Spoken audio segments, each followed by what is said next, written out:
제가 그 정가훈 목사님하고 손잡았다니까 한간에 설이 분분합니다. 얼마 먹었나? 그 다음에 뭐 황장수가 정치하고 싶어 한장했구만. 뭐 별의별 소리가 많습니다. 근데 제가 정가훈 목사님이 우리 사무실 이제 같이 하자고 오셨을 때 제가 전 목사님한테 말씀을 드렸어요. 저는 국회의원이나 또 정치적으로 임명직이나 이런 거는 내 평생에 할 생각이 없습니다. 목사님도 그거 안 하실 거죠. 그래서 우리 둘 다 그런 것을 할 생각을 하지 말고 국가를 위해서 순수하게 노력을 합시다. 이렇게 말씀드렸습니다.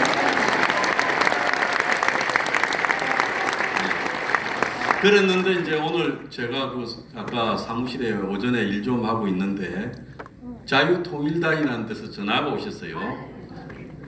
앞으로 비례대표나 이런 걸 가지고 서로 싸우면 안 되고 그래야 앞으로 오래가고 저 싸울 생각도 없고요. 애초에 저는 이 정치에 대해서 환멸을 가지는 사람입니다. 제가 일찍 37대, 36이네요. 오영식이, 이인영이, 우상호, 임종석이하고 저하고 젊은 피 5인방으로 민주당에 영입돼 갔다가 그쪽의 좌파성에 대해서 공개적으로 입장을 발표하고 탈당을 한 사람입니다.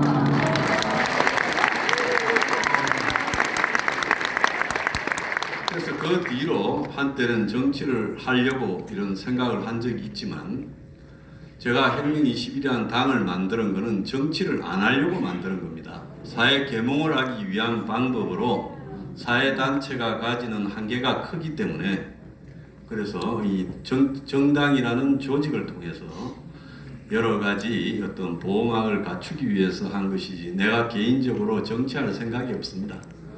또 저는 지금 제 개인적으로 신장이 콩팥이 옛날에 탄압을 받으면서요. 노무현 정권 때 탄압을 받았는데 안 좋아서 신장 이식 수술을 한번 했습니다. 근데 또 최근에 제가 하루에 한 10대시간씩 일을 하니까 또 안 좋아져서 신장 기능이 14%밖에 없어요. 보통 사람 같으면 요양을 떠나 있을 사람입니다. 그래서 제가 그런데도 이렇게 나와서 이렇게 강연을 하는 이유는요. 제가 정치에 대한 조금의 관심이나 또 어떤 기타 이 사회의 여러 가지 기득권에 대한 입장 때문이 아니라 그야말로 이 나라가 이렇게 가서는 안 된다라는 입장에서 제가 이번에 목사님하고 손을 잡고 당도 만들고 그렇게 했습니다.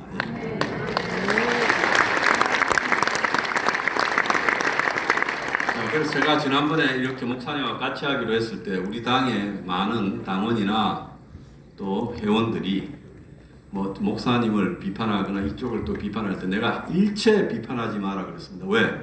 같이 하기로 했다면 더 이상의 어떤 잡음도 있어서는 안 된다. 동조하지 않는 자는 떠나라 그랬습니다. 그래서 제가 당부드리고 싶은 것은 황장수는 정치하려고 뭐 어떤 다른 이익을 노리고 정가훈 목사님과 손을 잡은 게 아니다. 저는 아무것도 바라거나 기대하는 게 없습니다. 그러니까 세상에 하도 도둑놈들만 많이 봐가지고요. 또 목사님 옆에 있다가 뭐 좀 챙겨서 나간 사람들이 배신 때리고 쫓는다 보고. 그러니까 저도 그렇게 생각을 하는 모양인데 저는 그런 거하고 관계가 먼 사람입니다. 저는 그 어제 이제 크리스마스였잖아요. 그 두 가지 이야기를 하나 좀 드리고 싶어요. 옛날에 그 한 2000년 전에 예수님이 태어났을 때 예수님은 기득권이었습니까? 혁명가였습니까? 혁명가. 그렇죠. 당시에 이스라엘이 로마의 지배하에 있던 식민지, 그때 일제하에 식민지 같은 식민지였잖아요. 빌라도 총독이 있었지 않습니까? 그때 이스라엘 왕이라는 것은 고종 비슷한 처지였잖아요. 그럼에도 불구하고 그 이스라엘의 랍비나 유대교의 귀족들이 한마디로 가지지 못한 자, 가난한 자, 힘없는 자들을 위해서 설파하고 다니시는 예수님을 혁명가라고 못을 박아서 로마가 죽인 게 아니라 유대인들이 예수를 못 박아라. 그래서 빌라도가 나는 아니다라고 손도 씻었지 않습니까? 그래서 결국 박았지만요. 그래서 예수님은 혁명가였습니다. 그래서 저는 지금 이 시기에 우리가 국민의 힘을 바라볼 때 국민의 힘이 기득권 정당입니까? 서민을 위한 정당입니까? 기득권 정당이죠. 민주당도 기득권 정당이고 하나는 좌파 기득권 정당이고 하나는 우파 기득권 정당입니다. 둘 다 똑같은 기득권 정당이에요. 다만 하나는 친북이라는 게 붙기 때문에 우리가 그나마 손을 잡는다면 어쩔 수 없이 몇 가지 전제하에 친북이 아닌 기득권 정당을 마지 못해 손을 잡을 수밖에 없다라는 이런 부분을 여러분 잘 아셔야 됩니다. 자, 크리스마스 때마다 많이 나오는 만화 영화로도 나오고 영화로도 나오는 그 크리스마스 캐럴이라는 소설이 있죠. 찰스 디킨스라는 그런 분이 1840년대에 쓴 소설입니다. 그 소설에 보면 스크루지라는 구두쇠가 나오지요. 자, 그 소설이 있을 때 크리스마스는요, 영국에서 산업혁명기였습니다. 그래서 노동자들은 크리스마스 날도 나와서 10시간씩 일을 했어요. 귀족들만 산업혁명으로 얻은 엄청난 수익을 즐기던 귀족들만의 크리스마스였어요. 그런데 이 찰스 디킨슨이라는 소설가가 구두방에서 10살 때부터 나가서 일을 했어요. 하루에 15시간씩 일을 했습니다. 그러면서 밤에 엄마한테 혼이 나면서도 공부를 해가지고 아버지는요, 빚을 못 갚아서 당시 빚 못 갚는 사람도 채무자 감옥에 보냈습니다. 15년을 받았어요. 그런데 그렇게 노력을 해서 신문 기자가 되고 글을 쓰고 소설가가 되었습니다. 그래서 크리스마스 캐럴이라는 소설을 썼어요. 그런데 이제 그 소설에서 이 세 가지 유령이 나오지 않습니까? 과거, 현재, 미래 유령. 그래서 이 한마디로 돈에 집착하고 그리고 약하고 힘없는 사람의 권리를 갖다가 조금 더 인정하지 않고 탐욕적인 자본가를 굉장히 비판했지요. 그 소설이 영국의 자본가들, 미국의 자본가들, 세계 자본가들한테 퍼져나가면서 자각을 했습니다. 야, 우리 공장의 노동자들한테 크리스마스 때는 쉬게 해야 되겠다. 칠면조를 한 마리 줘야 되겠다. 월급을 좀 올려줘야 되겠다. 그렇게 해서요, 오늘날 전 국민이 즐기는 크리스마스가 시작한 겁니다. 아시겠습니까, 여러분? 그래서 여기서 제가 말씀드리고 싶은 핵심은요, 이번에 뭡니까? 크리스마스라고 많은 대형교회 목사님들이 언론에 인터뷰하더만요. 낮은 곳으로 임한다 이렇게 이야기하는데 진짜 그분들이 낮은 데 있습니까? 아니요. 내가 개소리 하지 마라 이런 생각이 들었어요. 개소리요. 또 한 분 제가 굉장히 존경하는 분은 윌리엄 윌버포스라는 분입니다. 이분은 1700년대 말에서 1800년대 중반에 영국에 사셨던 분인데요. 굉장히 부잣집 아들로 태어났어요. 근데 몸도 약하고 눈도 잘 안 보이고 이런 어려움이 있었습니다만은 금수저를 물고 태어났으니까 젊었을 때 굉장히 방탕하게 살았습니다. 그때 영국은 전 세계의 무역을 독점했어요. 그래서 200만 명의 흑인 노예를 아프리카에서 잡아다가 카리브 해안으로 미국으로 갖다 팔은 나라가 영국입니다. 그래서 영국에도 당시 성공회라는 교회 속에서 많은 사람들이 그렇게 해서는 안 된다. 흑인도 사람인데 어떻게 사람이 사람을 갖다가 팔고 강제 노동을 시키고 이런 일을 할 수 있느냐. 여러분 그 어메이징 그레이스라는 찬송을 아시죠? 그 찬송을 만든 분이 존 뉴턴이라는 분이지 않습니까? 그분이 처음에 뭐 했는 줄 압니까? 노예상을 했죠. 그래서 그 존 뉴턴이라는 분한테 이 감명을 받아서 이 노예 제도를 폐지해야 되겠다라고 생각한 사람이 윌리엄 월버포스였어요. 그분의 일생을 다룬 그 어메이징 그레이스라는 영화가 한 10년 전에 있었죠. 그래서 그 영화를 보면 굉장히 감동적인데요. 그래서 이 사람이 자기 평생의 노력을 다해서 노예 무역을 폐지시키고 또 노예무역을 폐지시켰지만 노예제는 있었어요. 그래서 자기 죽기 3일 전에 의회에서 설득을 해서 결국 노예제를 완전히 폐지시키고 죽었습니다. 그래서 오늘날 세계 자본주의나 오늘날 한국 같은 이런 민주주의의 근원에는요, 저절로 그렇게 된 것이 아니라 항상 각성을 한 사회 지도층이나 또 각성을 한 지식인들의 노력 때문에 오늘날 우리가 크리스마스도 즐기고 이런 민주주의 자본주의 나라를 이룩하면서 살고 있는 겁니다. 지금 그 모든 언론은 내년이 한국 역사상 가장 경제적으로 어려운 한 해가 될 거라고 그렇게 예측을 하고 있습니다. 자, 그런 어려운 한 해에서요, 객관적으로 보면 좌파가 우파를 당하지 못하지만은 경제적으로 어렵게 되면 좌파의 선동이 먹혀들면서 항상 뒤집어지기 마련입니다. 지난 2020년 때 코로나 때 한번 보십시오. 총선 때 돈을 뿌리니까 그 돈 뿌린 부분이 72석의 차이를 넣지 않았습니까? 180대 108로 지지 않았어요? 8.5%가 졌죠. 자, 우리나라 국민의 수준이 여전히 매표에 그 정도로 취약하다라는 겁니다. 아시겠습니까? 그럼 야당이면 매표를 하지 못하지 않겠냐 하지만은 이제 매표 대신에 선동이 자리하고 있습니다.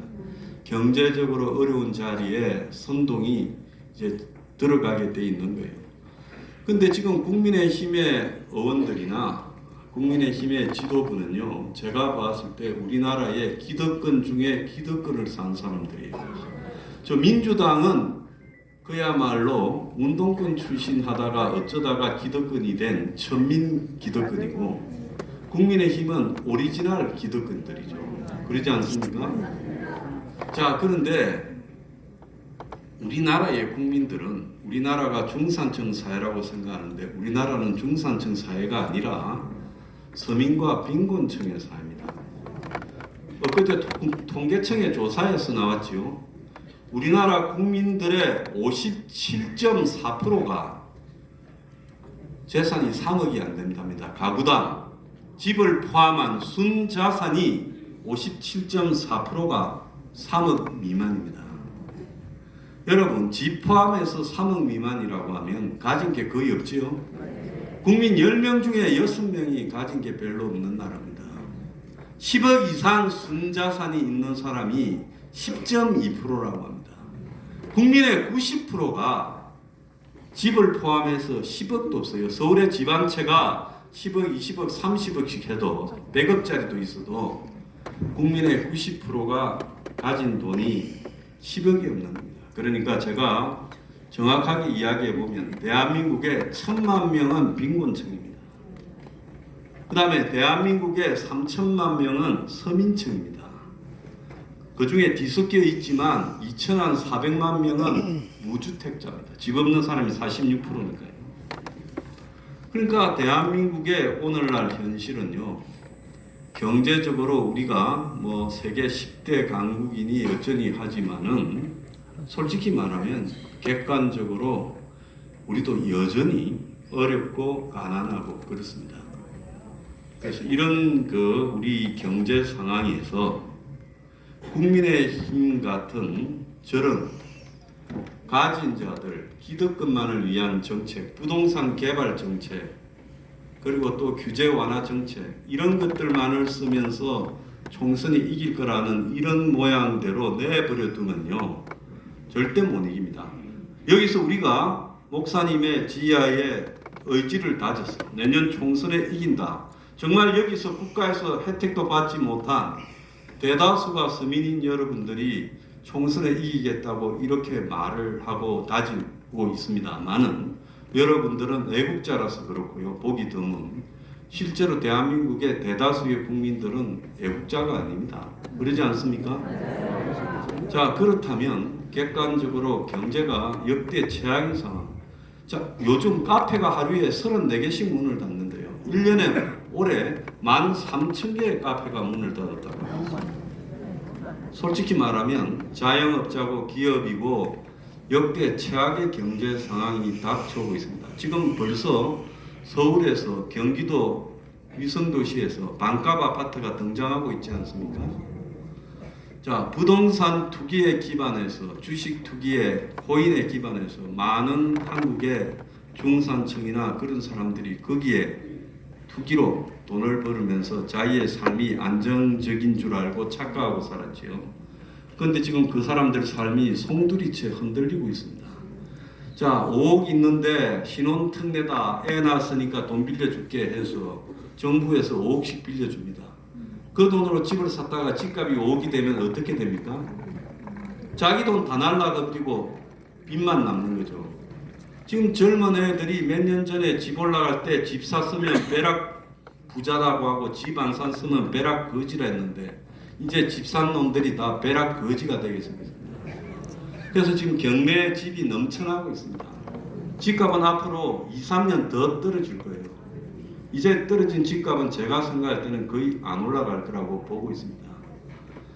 자, 그래서 지금 한국뿐만 아니라 미국에서도 역사상 미국의 국민들이 평범한 사람들이 이렇게 살기 어려운 적이 없었다. 집값 내고 미국 사람도 1억 명 이상이 월세 살아요. 집값 내고 그 다음에 차 할부금 내고 카드값 내고 나니까 먹고 살 돈이 없다라는 게 오늘날 미국의 실정입니다. 중국 경제는 다 망해서 아마 내년에는 드디어 중국 경제가 완전히 내려앉아서 터지는 모습을 볼 겁니다. 얼마 전에 중국 공산당이 회의를 했어요. 경제를 어떻게 막아야 되냐. 결론이 뭔 줄 압니까? 우리 경제 살아나고 있다, 우리 잘 산다고 하는 노래를 퍼뜨리라 했다는 겁니다. 이제 막장까지 갔다고 봐야 되겠죠.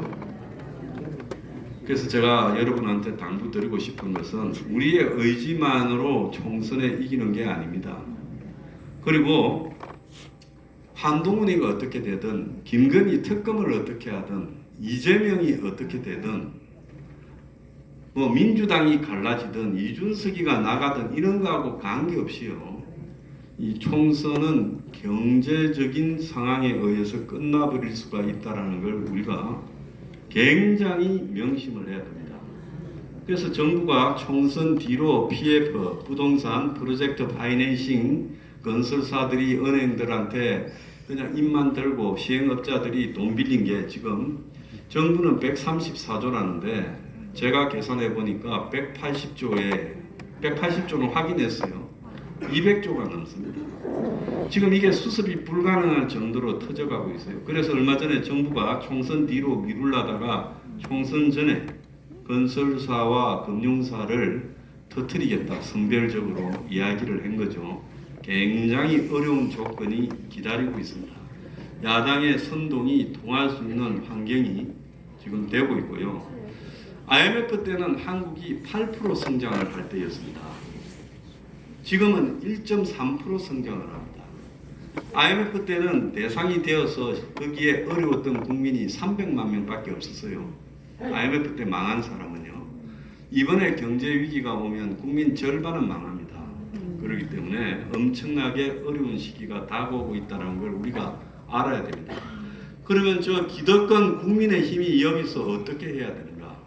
제가 목사님하고 손을 잡아서 정말 우리도 이기고 목사님도 이기고 국민의 힘도 이기는 그런 어떤 윈윈을 해야 되겠다 생각해서 제가 국민의 힘이라는 당을 꼴보기 싫어하지만은 목사님한테 손을 잡읍시다라고 말씀을 드렸습니다. 단 절대로 맹목적으로 무조건적으로 도와줘서는 안 된다는 거예요.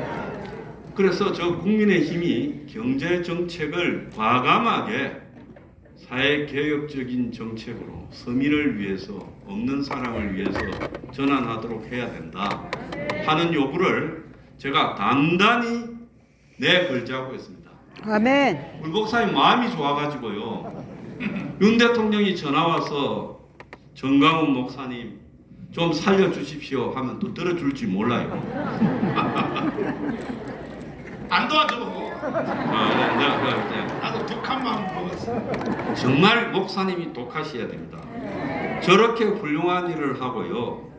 그 목사님이 거기에 독한 마음 하나만 더 가지고 있으면 목사님이 한국의 역사에 영원히 이 나라를 구한 사람으로 남을 수 있습니다.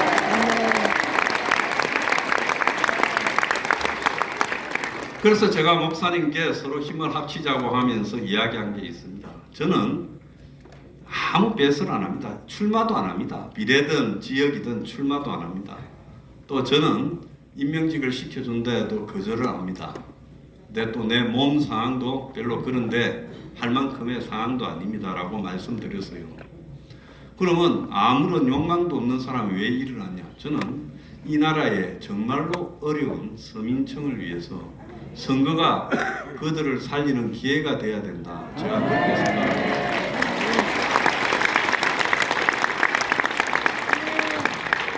그래서 우리 혁명 21은 원가 주택을 제공해야 된다. 비어있는 경찰서, 파출소 이런 데 가면 파출소 하나에 마당하면서 땅이 한 300~400평 있습니다. 소방서, 학교, 요즘 폐교되는데 수두룩 합니다. 쓸모없는 공항도 많습니다. 그런데 국가가 공짜가 아니라 누가 자꾸 공짜라고 선동을 하는데요. 원가로 집을 지어서 청년들한테, 애를 낳는 청년들한테, 그리고 노후가 어려운 분들한테 국가가 공짜로가 아니라 원가, 생산 원가로 집을 줘야 돼요.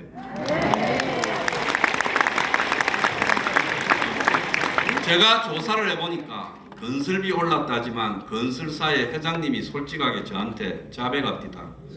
550만 원이면 집 짓는 거죠. 떡을 친다고 그래요. 그래서 우리가 평당 700만 원이면 아파트를 공급할 수 있다. 그래서 30평짜리 아파트가 2억 1천만 원이면 족하다는 겁니다. 그래서 이런 원가 주택을 제공하자. 그 다음에 사교육은 폐지하자. 자, 조국 딸 한번 보십시오. 청문회 나가 거기 끌려놓은 장관 후보들 자식들 한번 보십시오. 전부가 사교육 컨설팅. 그래서 부자들은 자식을 대학 보내는 한 3,000가지 방법을 갖고 있습니다. 자, 공부를 잘하나 못하나 똑같이 대학을 가야죠. 저는 고등학교 때 좀 놀았습니다. 그래도 서울대 간 이유가 뭔 줄 아십니까? 학력고사 점수를 받아서 등수대로 하니까 갔습니다. 제가 900등 했으니까 간 거예요. 그러니까 사교육을 폐지하고 사교육을 공교육 내에 흡수해서 학교에서 B급 교사들을, 요즘 얼마나 실업자 많아요? 대졸 실업자들을 과목별로 시험을 쳐서 일정한 자격을 갖추면 학교 시설 안에서 가르치게 해야 됩니다. 요즘 학교 얼마나 시설 좋아요. 그리고 보육요. 애들 유치원비를 보육비를 정부가 지원해 준대도 유치원에 한 달에 40~50만 원씩 더 갖다 줘야 되죠. 많은 데는 100만 원씩 더 줘야 됩니다. 요양병원 요즘 간병비 올려준대도요. 요양병원 딱 가면 어디 삽니까? 자식 지금 뭡니까? 물어가 부모 견적 냅니다. 그래서 몇백만 원씩 받아내고 없는 사람은 진짜처럼 갖다 놓고 고려장 시킵니다. 아닙니까? 그래서 기왕에 국가의 돈이 들어가는 자식 보육이나 요양 문제에 있어서 국가가 공공적으로 운영해야 됩니다. 왜 그걸 업자한테 맡깁니까? 그러지 않습니까? 그리고요, 국가가 이제는 민간이 고용을 창출 못합니다. 기업들은 점점 갈수록 어려워집니다. 그러면 국가가 예산을 가지고 애들을 학교 내에서 가르치는 선생을 채용하고, 그리고 어린이들을 갖다가 보육시키는 보육교사들을 국가가 채용하고, 그리고 노인 요양원도 국가가 중공무원격인 인물들을, 젊은 애들을 채용해서 제대로 노인이 대우받도록 해야 됩니다. 그러지 않습니까? 그래서 국가가 고용을 창출해야 된다, 이런 주장을 하고 있습니다. 그 다음에 외국인 노동자가요, 어제 신문 보셨죠? 100만 명입니다. 불법 체류자가 50만 명 더 있습니다. 외국인이 150만 명입니다. 그 중에 3분의 1은 300만 원도 더 받아요. 최소 230만 원부터입니다. 최저임금 적용이 됐어요. 외국인이 한국인의 일자리를 다 차지하고 있습니다. 다 내보내야 돼요. 맞아요. 그 일자리를 좀 더 개선시키고, 그 그리고 정부가 장려금을 조금만 더 주면 환경을 개선시키고 그러면 한국의 젊은이들도 일을 할 수 있습니다. 일하지 않는 젊은이들한테는 사회복지 체계에서 배제시켜야 됩니다. 자, 그리고 요즘 플랫폼 있지요. 택시도 플랫폼이고 온갖 게 다 전자상거래 플랫폼이지 않습니까? 여기에서는요 세금을 때려가 고용세를 때려서 그래서 자동화 기계를 갖다 마트에서 보면 요즘 아주머니들이 캐시어를 했는데 기계가 하지 않습니까? 가게에 가도 기계가 하잖아요. 키오스크라고요. 은행에 가도 기계가 합니다. 전부 세금을 때려야 돼 기계에. 그 세금으로 고용을 하도록 해야 돼요. 맞아. 맞아. 그리고 마지막으로는 저희들은 북한하고의 관계에서 평화는 없습니다. 우리가 핵을 가져야만이 미국의 대통령이 누가 되든지 미국이 언제든지 변심하든지 우리가 살 수 있습니다. 아멘. 그것이 진정한 자유 통일이에요. 그래서 이런 것들을 제가 목사님한테 국민의힘에 요구를 해야 된다고 생각합니다. 아멘. 그런데요, 여러분 잘 한번 생각해 보세요. 지금까지 아스팔트 보수들이 국민의힘을 맹목적으로 엄청나게 도와줬습니다. 맞아요. 문재인 정권 때 저 뒤에 사진에 나오는 몇백만 명이 길거리 나와서 도와줍니다. 이럴 때는 고마워합니다. 그렇지만 그 시기만 지나고 나면요, 맞아. 보수 숙골들하고 같이 힘을 합치면 도움 하나도 안 된다. 좀 뒤에 빠져 있어야 된다. 그래서 무슨 정광훈 목사님이 불가촉 천민입니까? 맞아. 네? 전부 정광훈을 모르고 하잖아요. 맞아요. 정광훈은 밤에만 만나는 사람입니까? 낮에는 모르고? 이게 말이 됩니까? 아이고 치여. 치여. 도와줬으면, 살려줬으면, 아유. 나라를 구해줬으면 예. 애국심으로 온 열정을 바쳤으면 아유, 대한민국의 애국의 정광훈 목사님만큼 많은 시간과 돈과 정열을 바친 사람이 있습니까? 진짜. 그러면 그들은 어떻게 해야 되겠습니까? 아유, 진짜 나쁜 놈들. 전 목사님이 성직자니까 정치에 직접 개입은 안 하더라도 나라가 어려움에 몰렸을 때 찾아와서 상의하고 정중하게 용산대에 불러가지고 언언도 하고 그러면 최소한 모습을 보여야 되지 않겠어요? 맞아. 그런데 어떻게 합니까? 나쁜 놈들. 자, 이번에 한동훈이 되자마자 제가 그랬어요. 기착지를 알고 가야지. 사람이 선장이 누구가 되든 그게 국민의 힘을 구하는 게 아니다. 올바른 방향과 목적지로 가야 된다니까. 나침판이 있다고 하더만 제 말 들은 것 같아요. 자, 그 다음에 사회적 약자와 이 소외받은 사람들이 너무 많은데 이 사람을 위하지 않으면 안 된다. 이러니까 서민과 약자를 위한대요. 자, 이제는 어떤 사람을 또 찾아다니겠어요? 좌파를 찾아다니겠죠. 그래서 저는 보수 우파, 아스팔트 우파가요, 철저하게 서민을 위한 사회개혁을 요구해야 된다는 겁니다. 아시겠습니까? 아멘. 만약에 여러분들이요, 기존의 아스팔트 보수가 하듯이 강경, 반공, 수구적 꼴통 이런 것들을 지향한다면 저 사람들은요, 선거 때까지 여러분들을 가까이 안 할 겁니다. 여러분들이 모여서 집회 제목을 철저한 사회개혁을 요구하는 천만 국민대회라고 붙여야 쟤들이 찾아와가지고 살려달라고 할 겁니다. 알겠습니까, 여러분? 와. 그래서 우리 보수가 굉장히 사람들이 순수하고 어떻게 보면 좀 어리석습니다. 반복된 실수의 길을 맞아. 계속 갑니다. 한 번 겪고 두 번 겪고 나면 그 다음에는 어떻게 해야 되겠습니까? 같은 실수를 안 해야죠. 맞습니다. 이번에 총선에 이 자유마을 그리고 전 목사님의 이 완전히 어떻게 보면 십자군 같은 여러분들이 이 성도지 않습니까?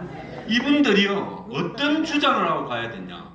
국민의힘 기득권을 보고 서민을 위해서 과감히 사회를 개혁하라고 몇 가지 주장을 내걸고 그들에게요 강력하게 요구를 해야 되는 겁니다. 아시겠습니까, 여러분? 아멘.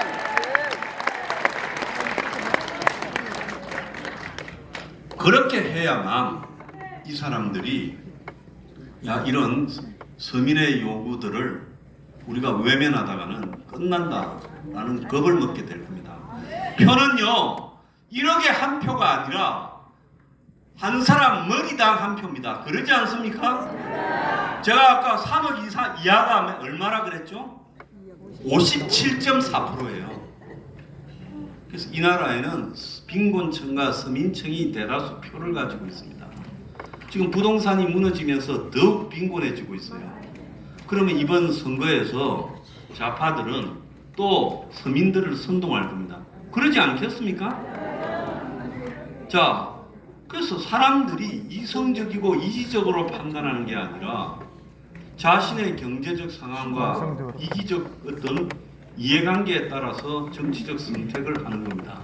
그래서 저는 위대하신 전 목사님이 있기 때문에 이렇게 조직화되고 전국에 또 17개 지부도 만들어지고 서울 경기 때 계신 회원분들도 오시고 이랬지만은 우리가 이 정렬을 기왕이면 여러분 스스로를 위해서 또 국가를 위해서 훨씬 더 나은 방향으로 사용을 해야 궁극적으로 4월 총선에서 승리할 수 있지 않겠습니까? 아멘.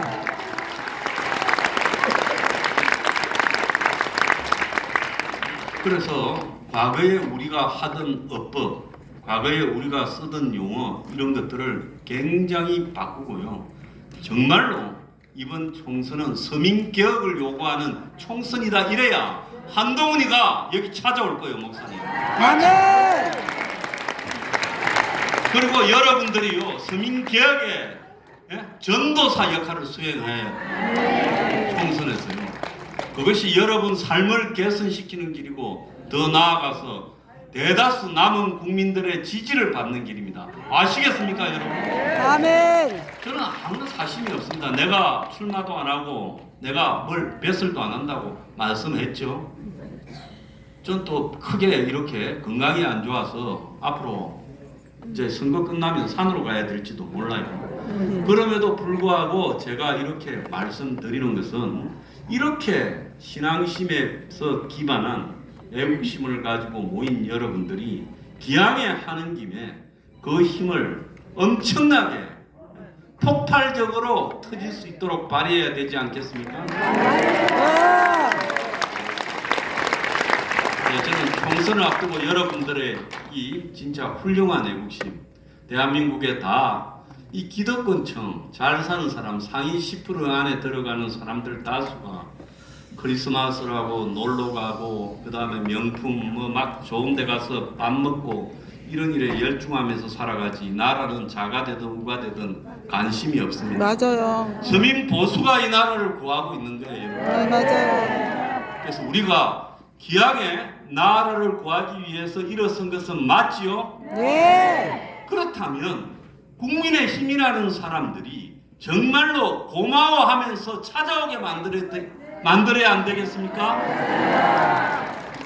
저는요 개인적으로 윤석열 대통령이 검찰총장을 하다가 지난 2019년 8월 말입니까?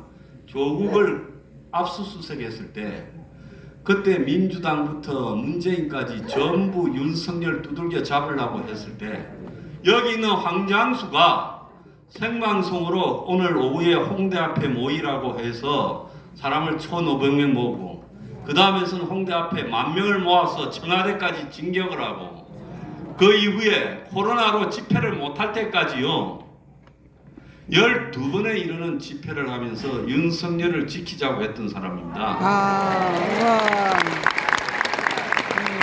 그렇지만 그분이 주변에 사람을 모으고 기득권 후보가 됐을 때 뼈아픈 충고를 하고 서민을 위해서 개혁을 하고 가진 자의 편에 서지 말라고 비판을 해서 한때 사이가 좀 멀어졌고 지금까지 맹숭맹숭하게 지냅니다. 그렇지만은요 우리가 뭐 저하고 그분하고의 관계나 이런 것들보다 진짜 중요한 것은 나라가 살아야 됩니다. 일단 종북 친북한테 나라를 구해야 되니까 우리가 이번에 이기게 서로 힘을 모아야 되는데, 된다는 것은 지금 저 국민의힘 국회의원들로는 안 된다. 물갈이 해야 된다. 맞아요. 여기서 열심히 일하시는 분들이 정말로 국회, 서민의 대표가 국회로 가야 됩니다. 국회의원 하는데요, 제가 계산을 해보니까 저도 당을 가지고 있고 우리 당에서도 많지도 않습니다. 한 4-5명 나가려 그래요, 지역에.